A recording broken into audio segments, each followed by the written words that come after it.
Esta apresentação de slides sobre os principais eumintos de interesse veterinário consiste em atividade avaliativa da disciplina de Parasitologia Veterinária, ministrada pelo professor Dr. Flávio Roberto Chaves da Silva. Este trabalho possui 3 integrantes: Ágata Cecília, Daniel Fernandes e Isabelle Nogueira. Filo Acanthocephala. São parasitas do intestino de peixes, anfíbios, mamíferos e pássaros. Geralmente são denominados como vermes de cabeça espinhosa, devido à presença de uma probóscide recoberta de ganchos. Possui mais de 1.200 espécies. É composta por um corpo segmentado, de simetria bilateral, sendo cilíndrico ou achatado. Com um aparelho digestivo ausente, a absorção acontece através de uma espessa cutícula, que com frequência encontra-se dobrada e invaginada, a fim de aumentar a superfície de absorção. São animais dioicos, ou seja, os sexos são distintos, sendo os machos menores que as fêmeas. Possui como principal hospedeiro o intestino delgado de peixes. Como característica evidente, se dá a presença da probóscide côncava e com ganchos recurvados, que auxiliam na fixação do verme. Além disso, é retrátil e aloja-se em um saco. Possuem coloração branca, mas alguns variam em cores avermelhadas e amarronzadas. Nas seguintes imagens é possível observar a morfologia do filo, com a presença da probóscide. Na primeira imagem, gênero Macracanthorhynchus, espécie Macracanthorhynchus irudináceus. Como características morfológicas, pode citar os machos medindo até 10 centímetros e as fêmeas ao redor de 65 centímetros de comprimento. Apresentam coloração ligeiramente rósea quando vivos. A probóscide é espinhosa e projetada para a frente. Hospedeiros e distribuição. Como hospedeiro definitivo, pode-se citar os suínos e javalis. Ocasionalmente, também se inclui cães, carnívoros selvagens e humanos. Como hospedeiros intermediários, pode-se citar os coleópteros, que são diversos besouros de esterco e besouros aquáticos. São cosmopolitas, porém são ausentes em algumas regiões, como por exemplo, partes da Europa Ocidental. Localização no hospedeiro. Se trata de um acanthocéfalo que se caracteriza por se fixar na parede do intestino delgado, com a probóscide, gerando nódulos também denominados de marcas de Amora, assim como podemos observar na imagem ao lado. Ciclo evolutivo.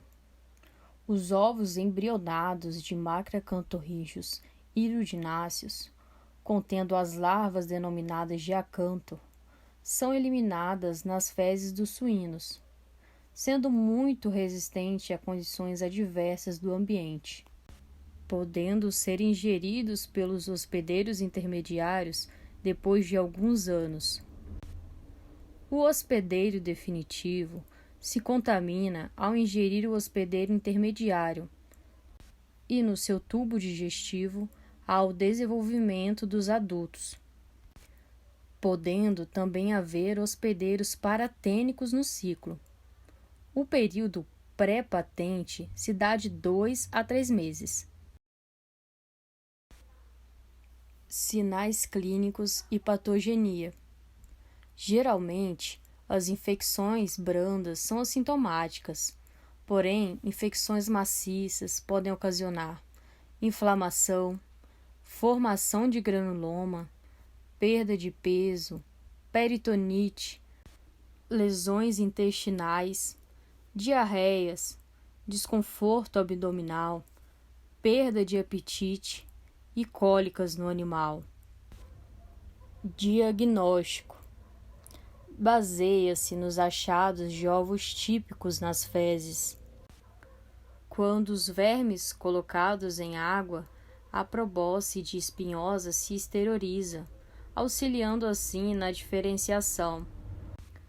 Possui uma casca castanha de forma bem espessa. Cabe ressaltar que os suínos adquirem o parasitismo através da ingestão de larvas ou adultos de coleópteros. Tratamento: embora haja pouca informação a respeito de tratamento, relata-se que lavamisol e ivermectina são efetivos. Controle e profilaxia. Como medidas, pode-se citar o confinamento dos animais, onde os suínos são mantidos em pequenas pocilgas, em que as fezes devem ser removidas regularmente, para reduzir a prevalência dos besouros de estrume, que atuam como um hospedeiro intermediário, removendo os dejetos e desinfectando com cal virgem, sulfato de ferro ou ácido sulfúrico a 10%. O filonemateuminto é composto por vermes longos, conhecidos popularmente como vermes cilíndricos ou vermes filamentosos, dada sua secção transversal. Sua unidade básica consiste em boca, cavidade corporal e ânus. Vivem de maneira livre ou parasitária. No caso de parasitismo, afetam tanto o homem quanto os animais.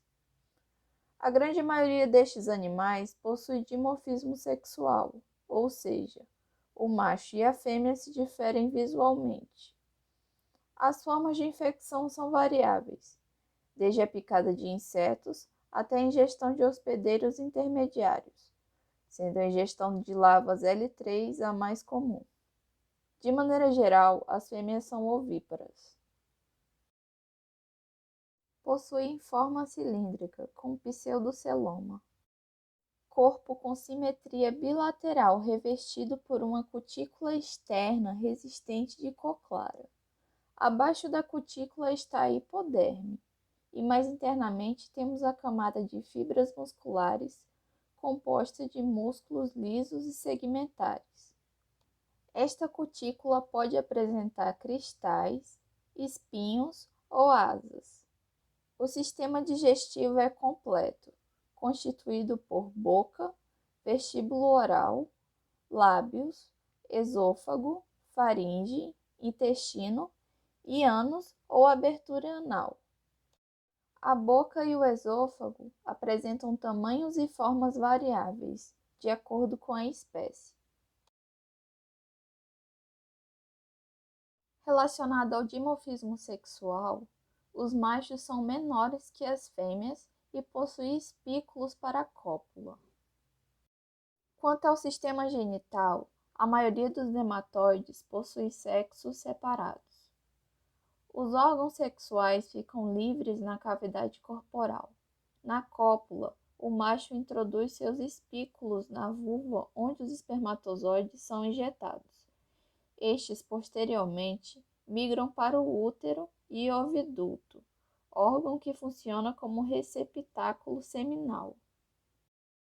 O sistema genital feminino, normalmente, é composto por 2 ovários, 2 ovidutos, um útero, um ovegetor, uma vagina e uma vulva. Os órgãos sexuais da fêmea partem da vulva e sua disposição depende da localização da vulva no corpo da fêmea, podendo ser opistodelfas, a vulva próxima da parte anterior. O útero fica voltado para a parte posterior do corpo. Prodelfas, que é quando a vulva se abre na parte posterior do corpo e o útero fica voltado para a parte anterior do corpo. E anfidelfas, que é quando a vulva se abre na metade do corpo, o útero é dividido e os ovários ficam um de cada lado do corpo. Já o sistema genital masculino possui 2 testículos, 2 canais deferentes, um canal ejaculador, 1 ou 2 espículos, um gubernáculo e uma bolsa copuladora com raios buçais, dividida em troncos que servem para abraçar a fêmea durante a cópula. Sobre a superfamília Rhabditoidea, é um grupo primitivo de nematóides e em sua maior parte, são vermes de vida livre. E um dos seus gêneros é o Strongyloides, que é o principal, o único de interesse médico veterinário. E dentre as espécies desse gênero, que é as que vamos tratar aqui, estão a Strongyloides hansomi, Strongyloides westeri e Strongyloides stercoralis.